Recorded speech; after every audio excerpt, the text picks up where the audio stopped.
देखिए, कमलनाथ जी को जब से पीसीसी चीफ के पद से हटाया गया है, तब से ही इस तरह की अटकलों का बाज़ार गर्म है कि कमलनाथ कोई जिम्मेदारी नहीं मिलने की स्थिति में पार्टी से उनका थोड़ी नाराज़गी चल रही है और वो कोई कदम उठा सकते हैं। तभी उनकी बीजेपी के नेताओं से नज़दीकियाँ सामने आई थी और अभी उन्होंने पूरी तरह से इस बात का खंडन नहीं किया है। तो इस बात की बिल्कुल संभावना है कि वे अपने बेटे के साथ अपने राजनीतिक जीवन की रक्षा के लिए बीजेपी ज्वाइन कर सकते हैं। इसमें पूरी तरह से अभी खारिज नहीं किया जा सकता इस उम्मीद को कि वो बीजेपी में नहीं जा रहे हैं।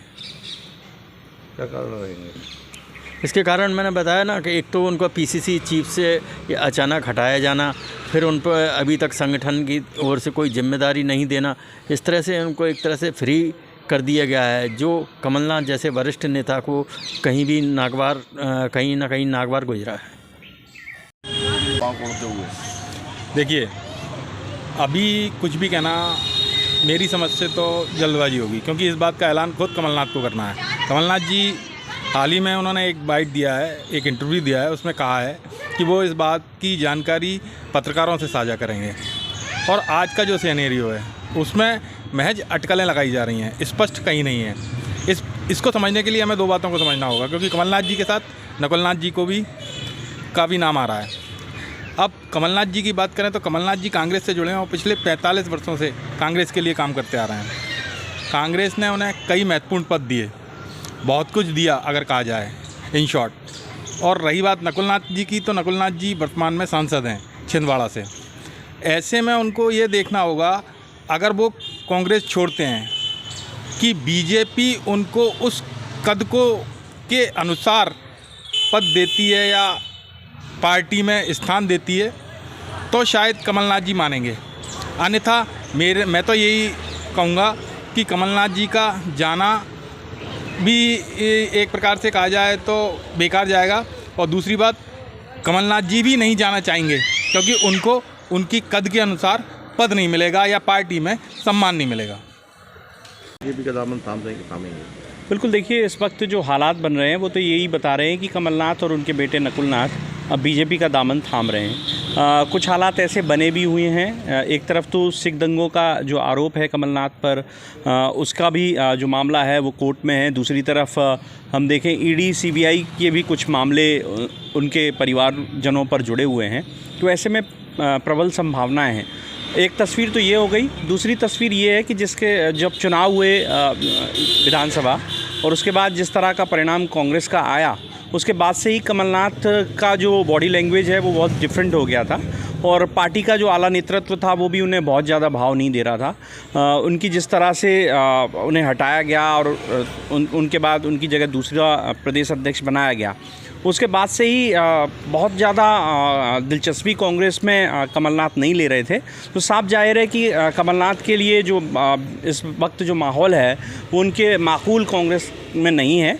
तो इसलिए वो अब सेफ़ जोन में जा रहे हैं। बीजेपी में जाके वो बिल्कुल सेफ़ हो जाएंगे और बीजेपी उनके कद के मुताबिक शायद उनको वहाँ पर तवज्जो देगी। तो कमलनाथ के लिए यही बेहतर ऑप्शन है कि वो बीजेपी में चले जाएँ।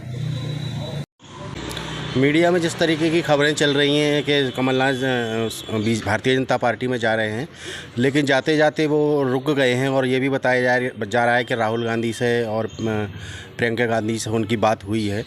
तो इस वजह से लगता है कि वो जाना तो चाह रहे हैं, लेकिन किसी दबाव के कारण जाना चाह रहे हैं।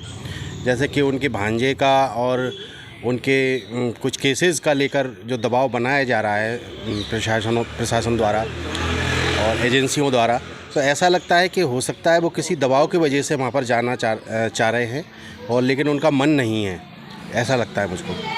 एट लास्ट अभी तक कोई ऐसा बड़ा बयान आया नहीं कि वो जाएंगे। तो ऐसी क्या संभावना लगती है आपको, क्या जाएंगे? नहीं, अगर उधर से कोई दबाव नहीं बनता है भारतीय जनता पार्टी की तरफ से, जैसी संभावनाएं जताई जा रही हैं लोगों के द्वारा, तो वो नहीं जाएंगे। और राहुल गांधी मेरे को लगता है कि वो मैनेज कर लेंगे और पूरे सिस्टम को, और उनकी लगातार जो खबरों में चल रहा है उसके हिसाब से बातचीत जो चल रही है, तो अभी तो कमलनाथ के बारे में ऐसा लग रहा है कि वो नहीं जाएंगे।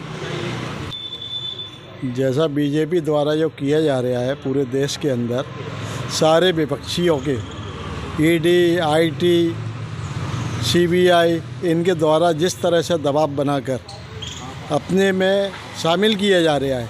उन पर भ्रष्टाचार के तरह तरह के आरोप लगाकर कमलनाथ के साथ भी ऐसा किया गया।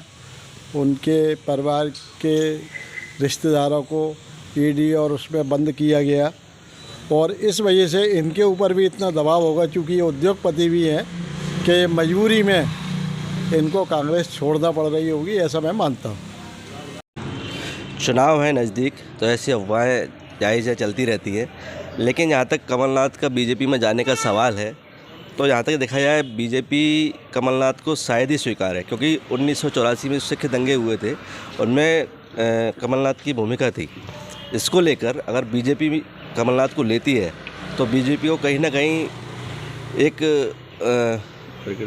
किरकिरी जो कहते हैं ना उसको वो हो सकती है बीजेपी की।